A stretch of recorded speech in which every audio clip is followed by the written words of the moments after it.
बिता के चली जई हो घराना के राजा चली ओई हो।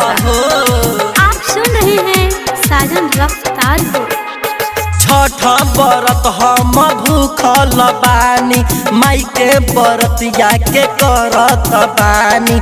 छठ बरत हम भूखल बानी माई के बरतिया के करत बानी। घराना के राजा चली ओई हो पारना बिता के चली जई हो घराना के राजा चली ओई हो पारना बिता के चली जई हो। Super recording studio Adapur.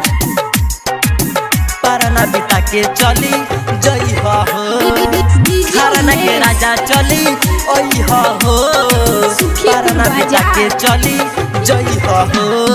गोबर से हम लिपनिया पोतनी घरावा के कोइनी सुध हो। बियफे के परल बाटे खराना आज तो हो गईले बुध हो। आज तो हो गईले बुध हाँ गोबर से हम लिपनिया पोतनी घरावा के कोइनी सुध हो। बियफे के परल बाटे खराना आज तो हो गईल बुध हो।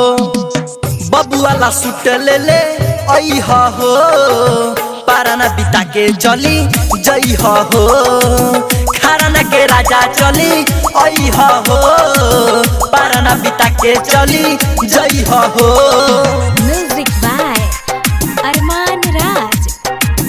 पारना बिता के चली जई हो घराना के राजा चली ओई हो पारना बिता के चली जई हो। साजन रफ्तार घरे तू हुआ जा बाहर के छोड़ी सब काम हो। राइटर सुरेश लिखेले ई गीतिया शेषनाथ के जोड़ी नाम हो। शेषनाथ के जोड़ी नाम हो। साजन रफ्तार घरे तू हुआ जा बाहर के छोड़ी सब काम हो। राइटर सुरेश लिखेले ई गीतिया शेषनाथ के जोड़ी नाम हो। सूरज दीवाना के बोलई हो पारना बिता के चली जई हो घराना के राजा चली ओई हो पारना बिता के चली जई हो। Super recording studio Adapur.